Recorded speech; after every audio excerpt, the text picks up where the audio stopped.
Hello and welcome to Jennifer Knatters. I am very far in the future, Jennifer. I originally recorded this, I believe it's episode 88, back in mid-January. And then when I finally sat down to get it all together and everything, I had problems. The editing went fine, and then I tried to upload it and it didn't work because iMovie had changed some settings around. And then I tried some other stuff and that didn't work. And it was saying I didn't have enough disk space. So I thought I'll delete all the old videos, free up room. And then it said I couldn't do it because I had deleted all the source material. So yeah, I deleted my episode, I guess. And I had one saved on my computer, but then it was too big and I can't do anything with it except it was all a mess. So I'm going to try as best I can. This is future me. I think I have some of the videos still. So this is future me going back to try and remember what I was talking about in January with regards to my knits. I do have a pile of them next to me. Ooh, I can just about see. I have part of a kitten co-host going on here. I'm trying a new angle. I don't know. We'll see. Yeah, let's try with some finished objects. The easiest ones. Now I'm thinking about what I don't have with me. I had knit this previously, but forgot to tell you about it. This is the gnome from the June knit along from Imagine Landscapes, Gnome Knit Along. And this is Nutmeg, who teaches a children's program in the gnome world. The yarn is from Giddy Yarns. It is the Posy Gnome collection. And I think he's really cute. Can you see him if I put him there? Yeah. And then since then, we've also had the Advent Gnome Along from Imagine Landscapes. And this is Mr. Knightley and then the Snow Gnome. And Mr. Knightley's scarf is supposed to have this little thing. He is supposed to be embroidered. I ran out of time, didn't do it. So this is scraps. Everything on this gnome except the orange is Ripple's Crafts. And then the orange is Gamer Crafting from my leftover from the Advent calendar, which I will get to later. And then the purple, I don't remember, is either Giddy Yarns or the Lonely Knitter. It's from one of them. So yeah, some gnomes. If I do that, can you balance without falling?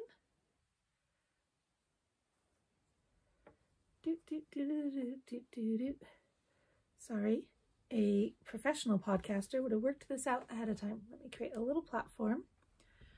We'll put the Snow Gnome. There's an angle from which the Snow Gnome's nose looks good. And from most other angles, it looks really weird. Well, none of that's really helping.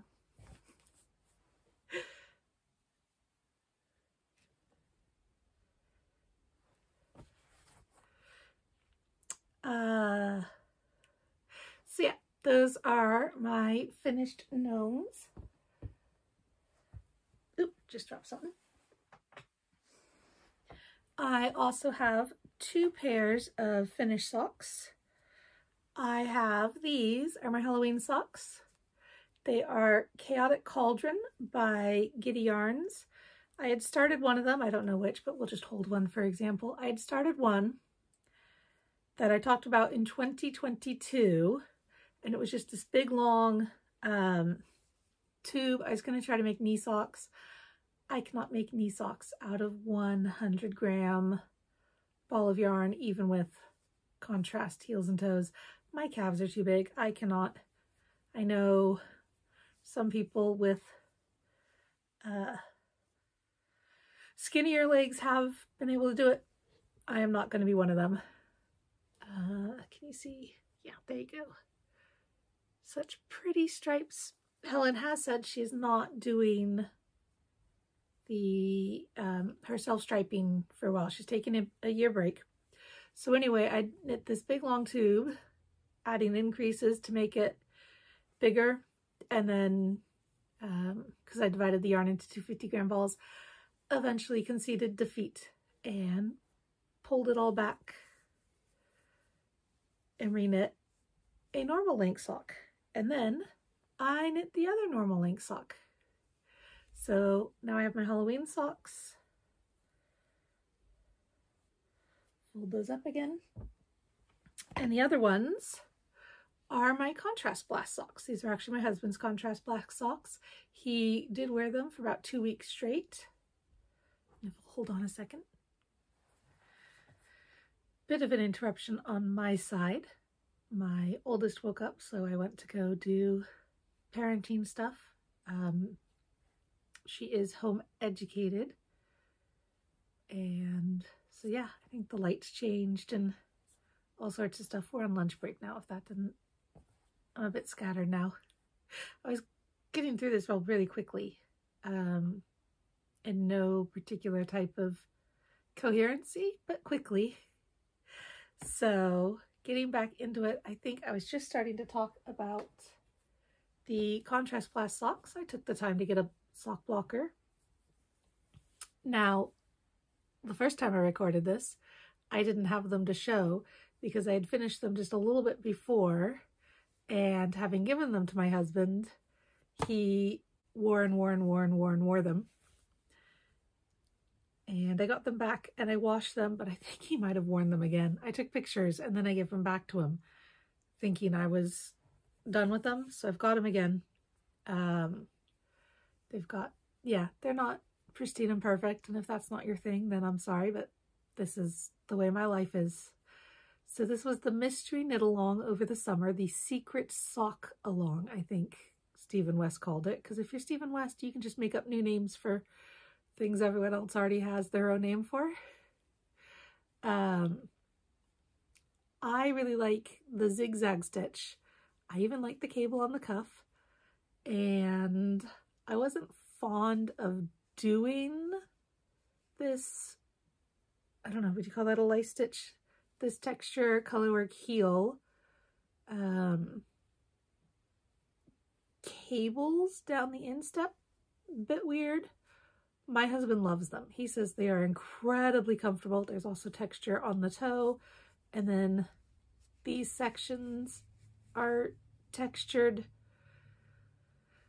My husband says they feel great, and all the different textures on his feet feel great. And these ones are extra warm. I guess they trap air bubbles. He loves these so much. Getting them back from him was quite difficult. Yeah, so I finally finished these just inside the new year when I'd been keeping up for a little bit, and then we went out of town just for a couple of nights in the middle of it. And that was right when the instructions for the heel came out, and Stephen West kept being like, I know the heel turn's tricky, this is the most complicated bit, blah blah blah blah blah. So I was like, oh, this is really complicated. I'm not gonna be like, if it's really... It wasn't. It's just, I guess if you've never done a sock before, you might be worried it was going to be complicated. And his patterns, because there are so many different sizes, this was a really wordy pattern. I mean, it was really, you had to find what size you were doing and which instructions for which foot, because there's right and left, they're mirrored. They go in opposite directions.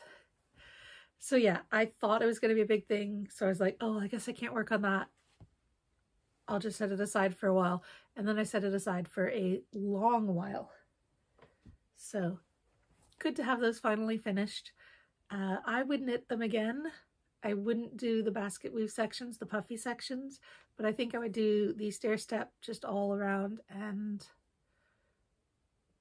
probably even the textured heel turn and toe and the cable down the instep. I mean, just to try it. I would also, if he does another one this summer, I would absolutely do it. My socks, he had recommended like 200 grams, 100 grams in each color. I used just over 100 grams total, so I did need more than 50 grams. I think of the petrol. I didn't weigh my yarns before I started, so I can't. The petrol was whole skeins, and the butterscotch, if I didn't say, the petrol is Regia, the butterscotch is West Yorkshire Spinners. I'm pretty sure the petrol was 250-gram balls. That's how they sell the solid colors. So I probably could weigh those and see how much I have left of each, because the butterscotch was a partial skein when I started. But you do need more than 50 grams of your main color. I did size 3 out of 5. And my husband wears, I think, an EU 42, might be a 41. I'm a 40, and he's just a tiny bit, his fingers are a tiny bit longer than mine, but they are a little wider, maybe. He wears a larger size than I do. And yeah, I could probably work out how much, if I weighed the petrol, I'd know how much of that I used. And then I could subtract that from the 100 grams and I know how much butterscotch I used. Maybe I'll do, that's just for my notes. That's just for like my record keeping. Yeah, but the socks altogether came to like 101 grams. So my head has started hurting a little bit. That's why I'm a bit more scattered right now. I have been having a lot of tension in my neck, and I think it's just giving me a bit of a headache just now. I can work out backwards. You do need 100 grams to be safe of your main color, but 50 grams of your contrast color, unless you're knitting the largest size, is probably enough. So that was socks. I can do my crochet one. I have one crochet finished object. And this is, I don't know how to hold it so you can see it really well. Poor Mr. Knightley. Okay. This is the betta fish I crocheted for my eldest, for Kitten. She has a pet betta who is red and named Baby, and she loves him so much.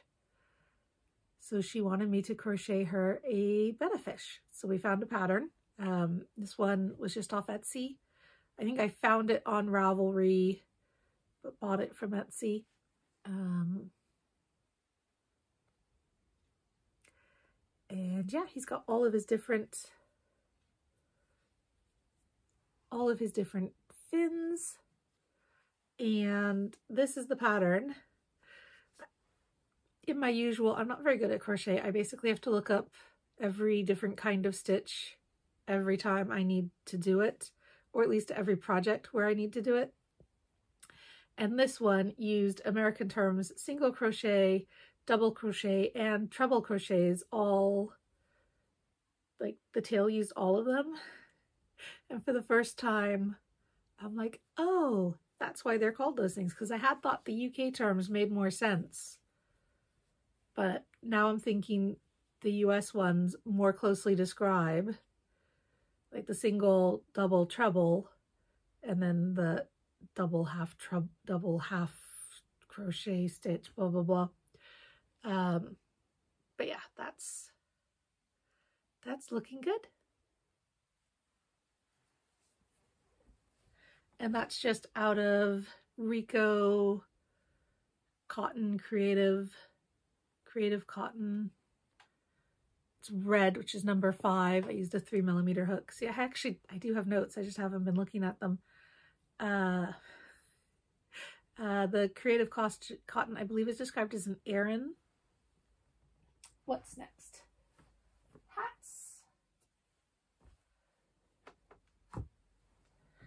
I have 3 hats that I believe I finished. 4 hats. One of them's not here. That I have finished since last we spoke. The first is another beloved bonnet. I've spoken about these before. This one is a child size one. That's upside down.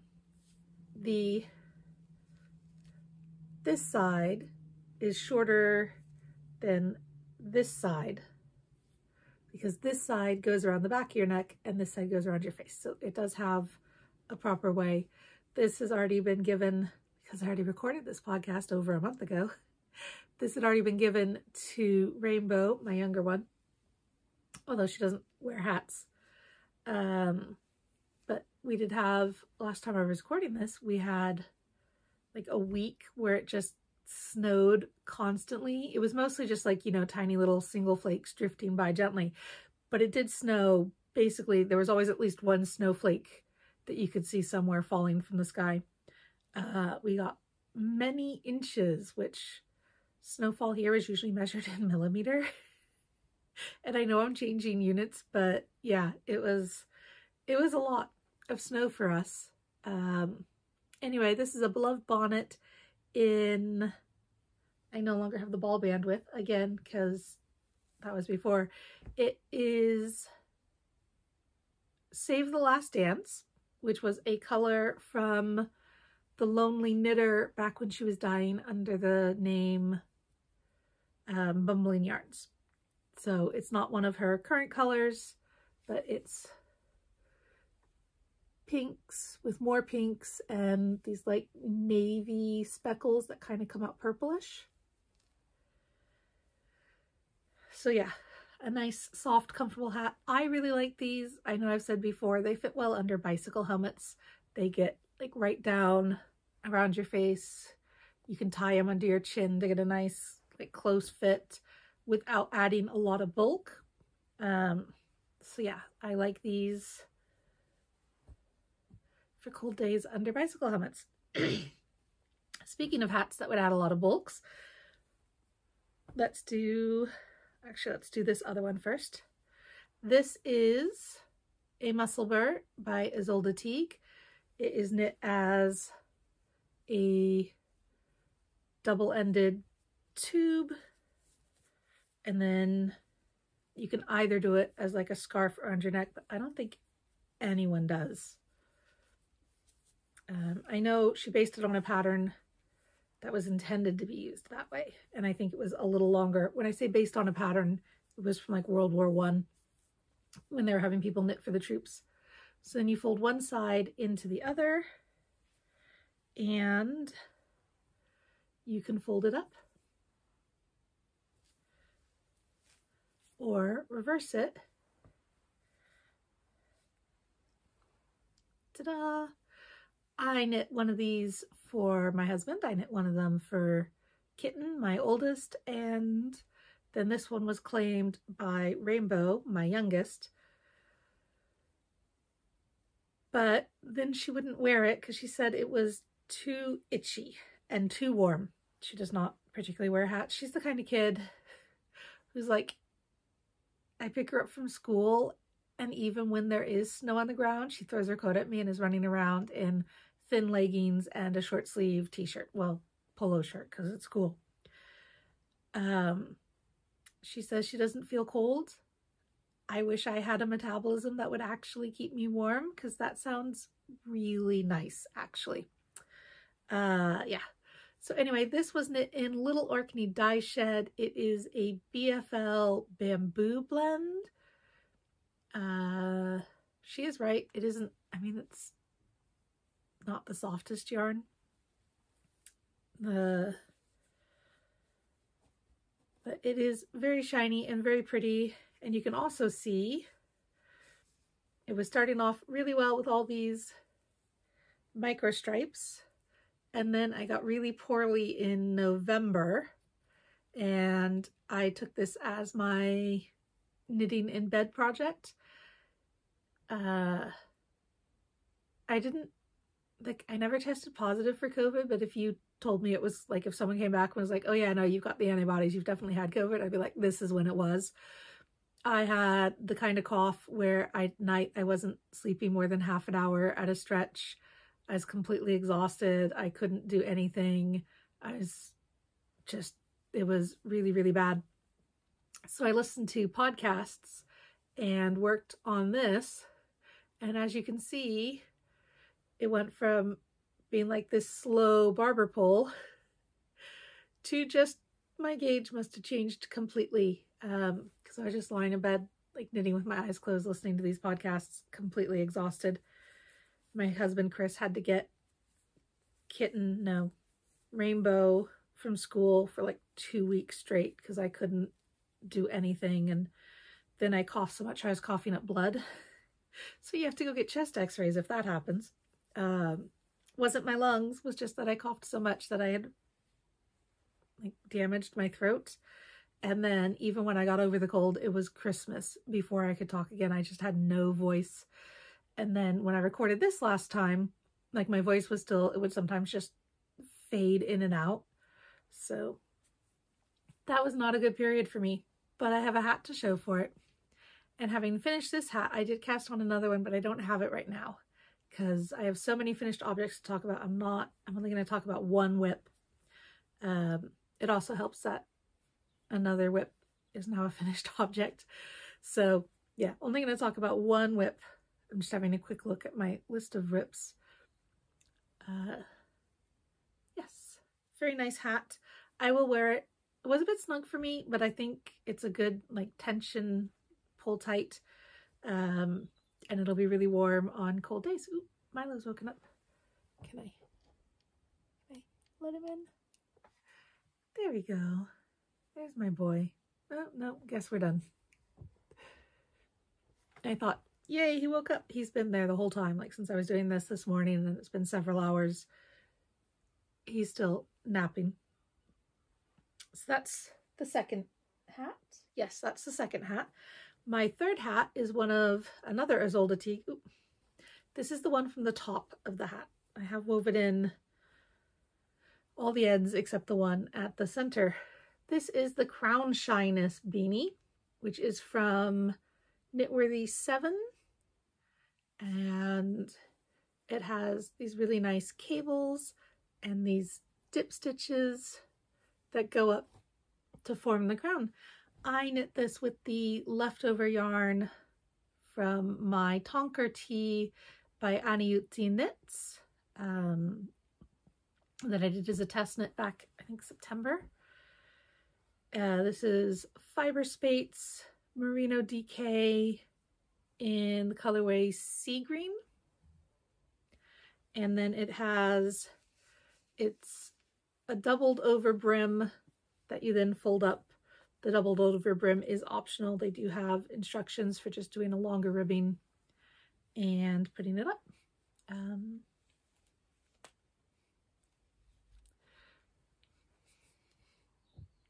I really like it. I've worn it a lot. It's my inside the house knit hat, inside the house hat for the most of this winter. And I just love that crown. I love how it comes together.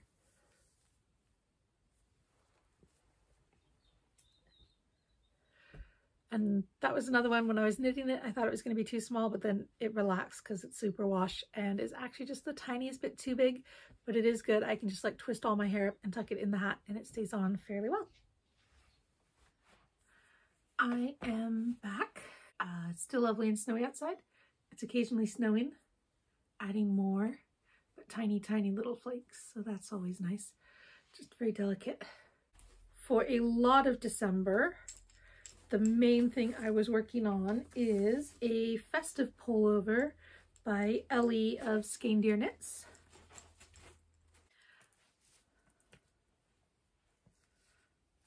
I think this is the front. I have knit the body of a Festive yoke pullover by Ellie of Skeindeer Knits. Oh, it looks so pretty and it's so soft. Oh my goodness. There was a little bit of bleeding when I watched, like I cast on the size I figured I was going to need. Knit, I think, like the snowflakes and then one on either side, so I'd have enough that I could measure. Because there's also like short row shaping and stuff. Maybe I made it through the trees. Anyway, I washed it after a couple of charts and then measured my gauge, and my gauge was fine. And I worked on it. And I did have the body finished before Christmas. And I even thought about like just picking up the sleeves and doing a quick little ribbing and having it as like a vest. But in the end, I did go back and pick up one of the sleeves, and I've done like that much. The tiny snowflake is above the sleeve separation, so it's just that to start this reindeer pattern here. Oh my goodness, this is so lovely when blocked. It looks really janky before it's been blocked. I was doing like daily pictures, and since it grew from the point where I'd washed a little bit of it and then I was adding more motifs, the motifs as I was adding them looked so bad. They really were very uneven and very just, you couldn't really see them great, but looking at it here on the camera, like it looks so good. And part of that is because I'm using an oiled yarn. It still has the spinning oil on it. I am using, I don't have an unwound skein, Kinross 4-ply, and that is from Claire of Wee County Yarns down by the borders. The white is Snowdrop, and the kind of wine color is Beadlet. Is that what it is? I don't know.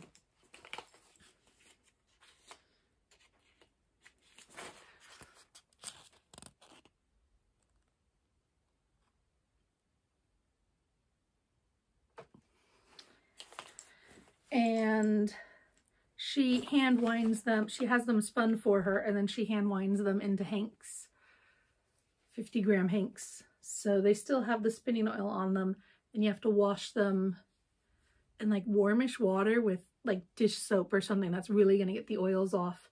And then it blooms just so beautifully. I bought a bunch of color catchers, and then I put like 7 of them in. I put a bunch between the layers and like all around the outside, so that it really makes sure there's no more bleeding.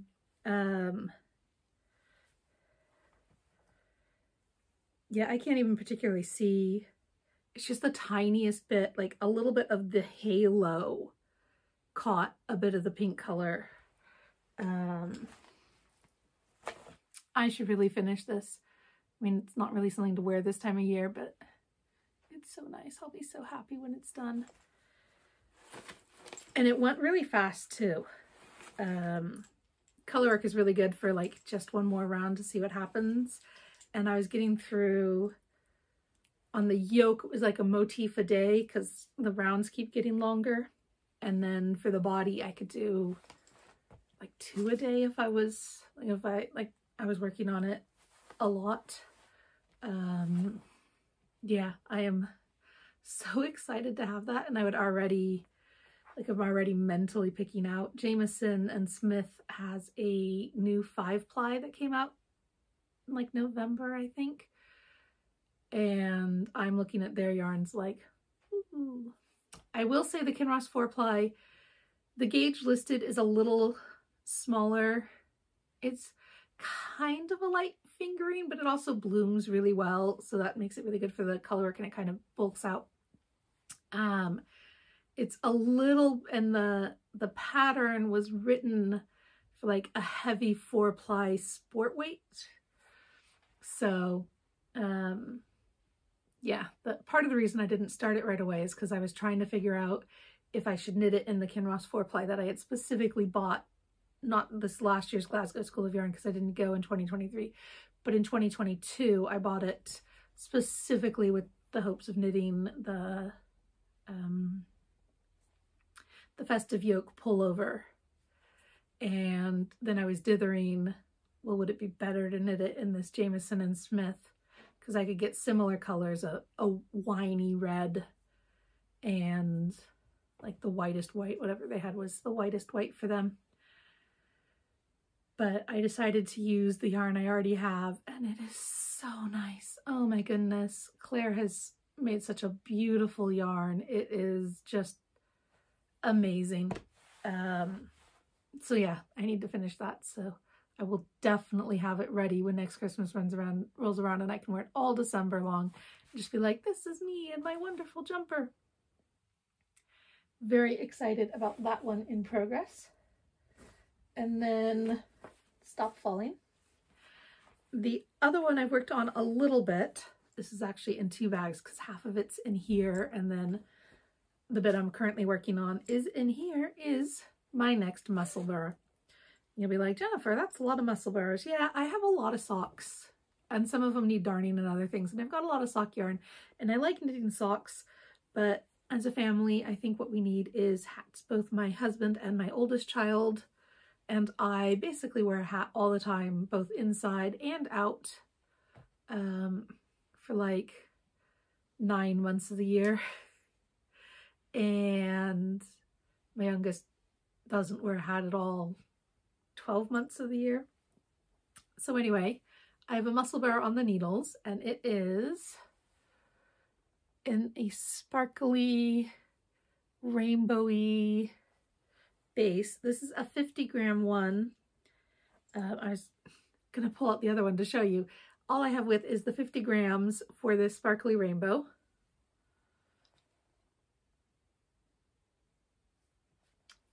So I'm gonna knit half the hat in this color, and then the other 50 grams is going to be this hot pink, which is slightly more blue than that hot pink. If you remember my Ravelston, also by Ysolda Teague, but not a test knit. That hot pink is more of like a neon highlighter pink, and this is a neon highlighter pink, but it's slightly bluer, which is not showing. And this is Unique Fibers. I got that from one of the Loch Ness Knit Fests, possibly the most recent one. I don't really remember. And then I have my longer needles so that when I need the magic loop, the small bit of the hat. But yeah, it came as a 120-gram set, so there's one other skein, which I think is a purple. But for this hat, I'm doing the rainbow and the pink, and then I can either do the rainbow with the pink brim folded up, or the pink with the rainbow brim folded up, or slouchy and just one of each, but like only see one side at a time. So this is my Oot in a Boot project. I cast it on basically as soon as I finished the other Musselburgh, which I was working on when I was really poorly, but I have not been, fortunately, touch wood, I've got a wooden table here. I have not been really poorly since then, so I haven't been like lying in bed going, ugh, which is how I felt before. And the other thing I've been working on is my DK weight knee-high socks. I have them about halfway up the calf. I've got 2 balls of this. The other ball is, you probably can't see it, it's probably right behind that sign, which was one of the things I acquired that has been sat there for ages and ages and ages. My oldest put the, does it say cats are good and meow somewhere? I wrote Jennifer Knatters, and then I was going to be able to do like the episode, and then my kids both fought over who got to write something on it, and it's been a long time. So I've got 2 balls of this, which I think is an Arnie and Carlos Regia. There's Arnie and Carlos, the Norwegian knitting designers. Here's a bunch of yarn barf. This isn't even yarn barf from when I pulled out half of it. This is, so what I was doing was I was adding increases just to follow like the shape of my leg and go up. And then I have put on a lot of weight in this last year, partially I think because I was so poorly all last year and I haven't been able to do like the running and stuff that I normally do, but I don't know. So my calf, I wasn't sure they were going to fit, so I pulled them back. And what I'm going to do eventually is a 3x3 rib, but I'm starting with a 2x1 rib. And then I will do increases, you know, like knit a couple inches and do increases, and then knit a couple inches and do more increases until I have a 3x3 rib, which should be plenty of room to go all the way up my calf and have a folded over cuff, because it'll be really stretchy. And that way I've added like a lot more stitches than I was going to add even with the increases, but I'll add them in a stretchy way. So I started them and then knit for a little bit and tried it on and decided I didn't like where I had started the ribbing. So I ripped back really close to the ankle, right where the heel turn is, and I'm starting the ribbing from them. And then just this last week, I saw a really cute pattern for a fisherman rib. I think it's a fisherman rib, slouchy socks. And I'm like, oh, those also would have been perfect, but I don't think I'm going to rip back to the toe to do that because it starts with ribbing on the foot and then they're great and I will knit them on something else. I will say these are not my colors. Like the blues are fine. They're the wrong reds and I don't like beige. But I was able to get 2 skeins of this. There was a local yarn shop in town was closing and this is what they had. So I do like, yeah, this is the 6-ply, not the DK, the sport weight. I like thicker socks and I really want a pair of hand knit knee-high socks. So these, there, I've tidied up the yarn barf. These will, touch wood again, hopefully be my first pair of hand knit knee-high socks. And I just have one other thing to show you, which actually is a finished object and not a whip, which is this project bag. I kind of modeled it off of this one from Pink Hazel Knits, which the project didn't actually even make it back in the bag. It was just sitting next to me.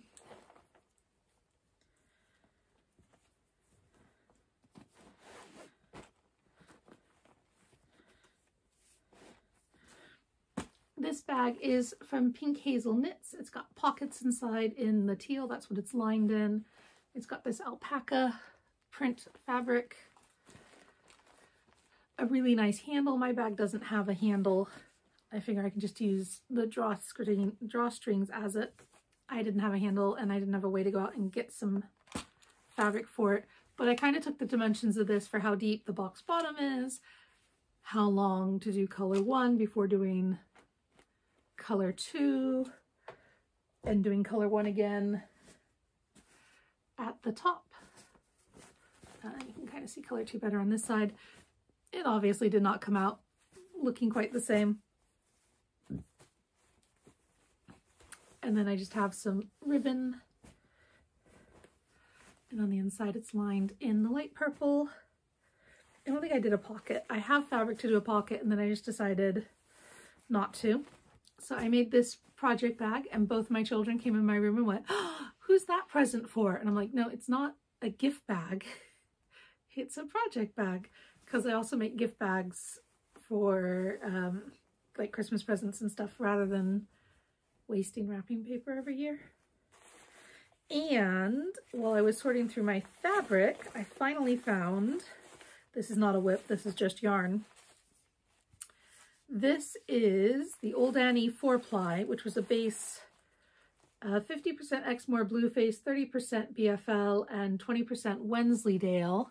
I've got several skeins of this purple in crushed blaeberries, and then the silver is Moonlight, which is a silver with the slightest purple glaze on it.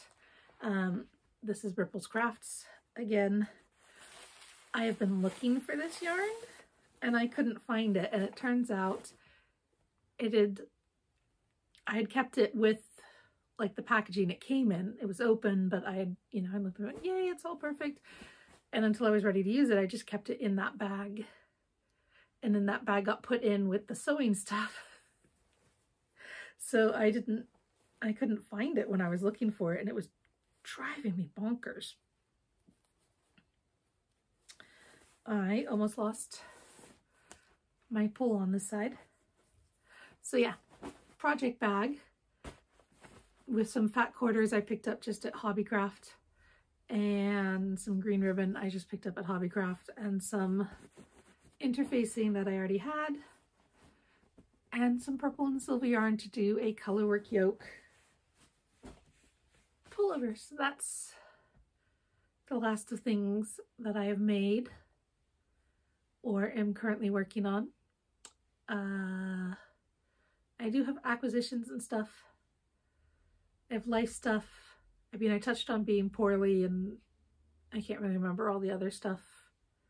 The day-to-day minutiae of my life no longer seems interesting enough to recall. Part of the reason I like doing this is so I can like share what I've been up to and remember it later. But yeah, other than being really poorly, Christmas was okay. My 10-year-old didn't have the best day because she's with me all the time. So I can't really like buy surprise presents unless I'm ordering them online. Anyway, like she'd go out with me and she'd be like, I want that thing, I must have it. And I'm like, well, I can buy it for you, but it'll be one of your Christmas presents. And stuff like that. So that on Christmas Day, she was upset because she knew it was like she didn't even want to open her gifts because she already knew what was inside. And there were some big feelings about that. And I'm like, well, baby, what did you think was going to happen? And my youngest, Rainbow, has turned 7. That was just last week. She had her first ever birthday party. I feel like such a bad parent saying that. Although before the pandemic happened the year after she turned 3. She didn't have any friends. We don't have family. We just do, you know, like family cake, dinner, presents. Not quite in that order. So she hadn't had a birthday, and then the following several years we were in lockdown for 2 birthdays after that. And then last year we tried to do a birthday party, but the place she wanted to have her party was having management.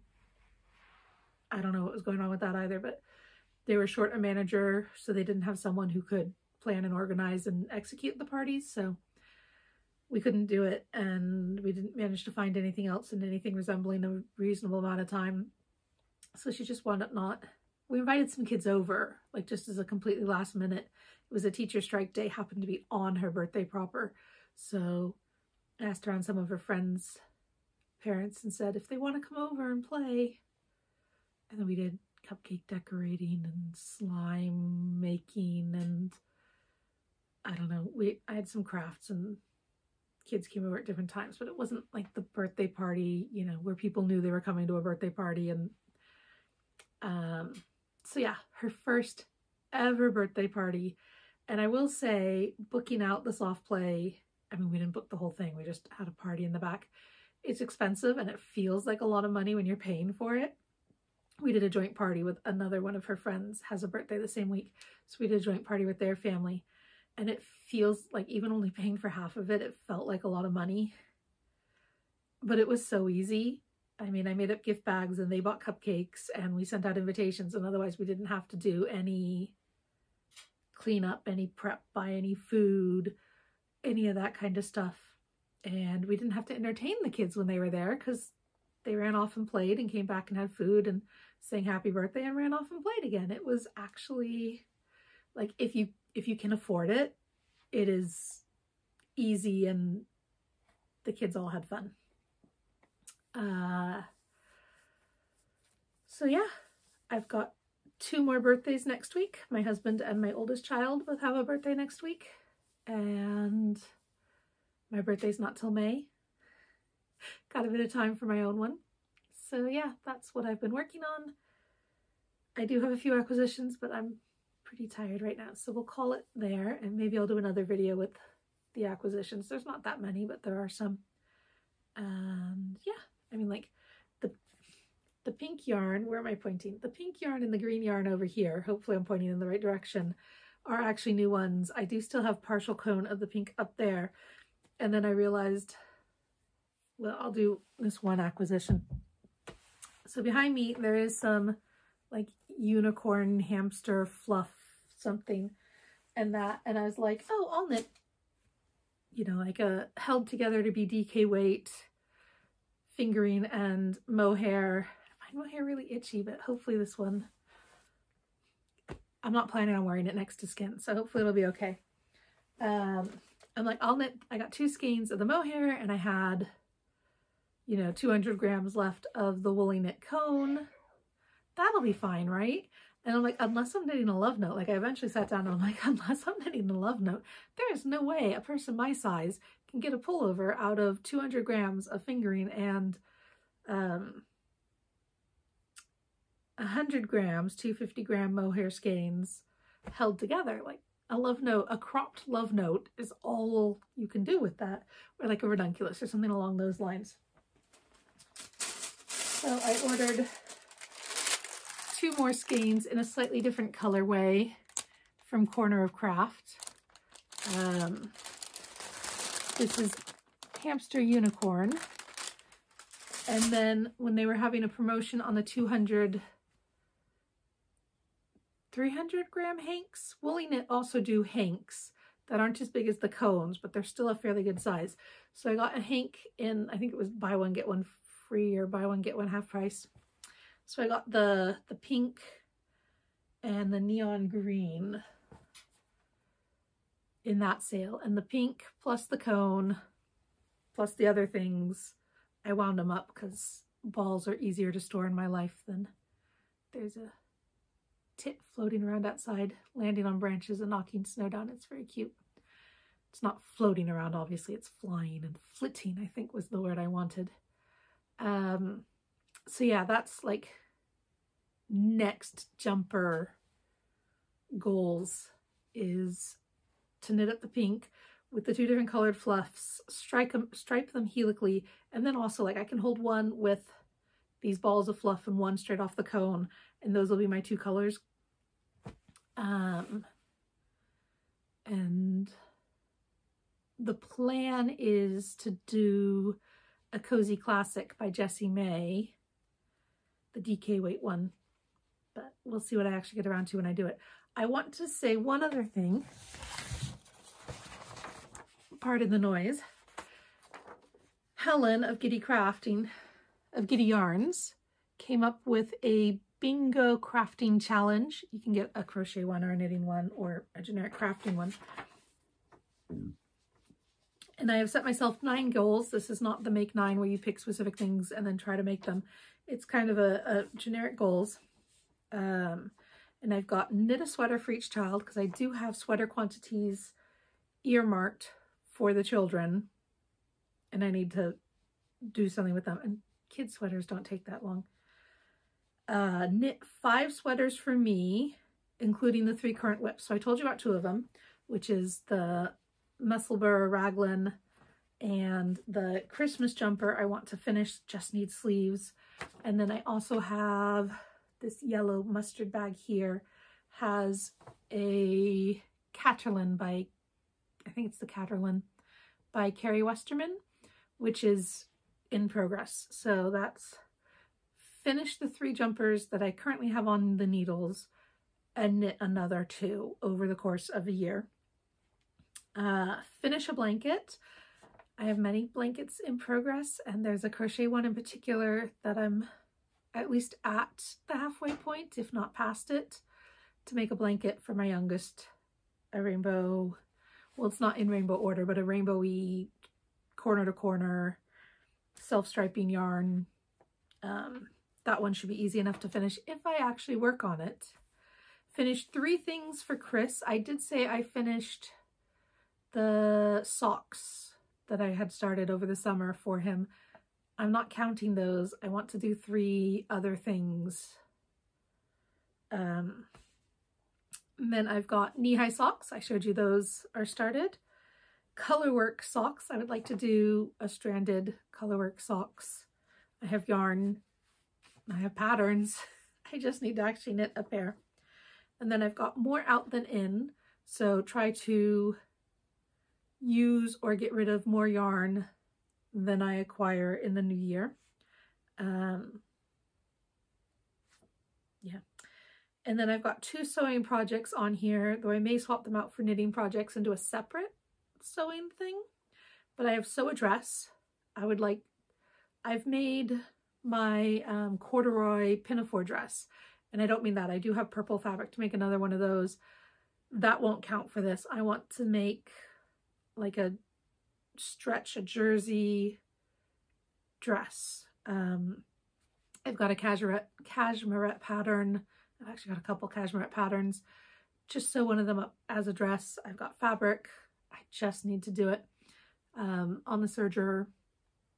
I just need to do it, so it's on there. And then finish my quilt top. I started a patchwork quilt knit along in 2020. And I got like a third of the way in, maybe even less. So I've got the fabric, I've got the pattern. Each block is different. I just need to sew them. And some of it is paper piecing, not English paper piecing. What is it? It's where you sew onto paper. You take your fabric and you sew, so the fabric is upside down on the paper, and you sew the fabric to the paper, and then you fold it over to be right side up, and then you put more fabric down, and then you sew that onto the paper. So now it's sewn together with the other piece, and you follow shapes, pretty shapes. Do I have one I can show you? I don't think I do. It's not English pattern piecing, but I think it might be like fabric piecing, paper piecing, paper. All I can think is English paper piecing, and this is not that. That's where you like fold the fabric around a shape and then sew the shapes together, and then you can take the paper out. This is, you sew right on the paper, and then when you're completely done, you can pull out and you've made a block. I don't even know how to explain that differently. It's fun. I love it. It's great. And it's a sewing machine thing, not a by hand thing. I know a lot of people like sewing by hand, and I like cross stitch, but I don't really like sewing all that much. I like knitting. That's what I'd rather be doing. So yeah, I need to finish the quilt. My head is going to split open. I need to go take another headache pill, and I need to go get my youngest from school. Thank you very much for watching. I'll do an acquisitions or something. I mean, who knows if I ever actually will, or if you'll just see the yarn when I eventually someday do another podcast and go, look at all the things I've knit. Anyway, I hope you are well, and that if you like snow, you have some if it's the appropriate time of year, and that I see you again soon. Thank you very much for watching. If you could like and subscribe, that would mean a lot to me. It really would. But otherwise, have a good day. Thank you. Put the chocolate on. I know. I'm just taking a little video first. He's already going for a run on his wheel. That was very quiet. I didn't hear anything. Did you hear anything? I did. Oh, and he's gone under the wheel. He's doing little squeaks. He's gonna escape. He's like, I want water and food. Where's the food? Well, he's found some food. He's like, nope, I'm going back on my wheel. What's this? What is that? What is this? Oh, it's a wheel. We need to push the fluff back down so it doesn't go. No, not right now. Not right now, Catherine. Not right now. I can do it. Well,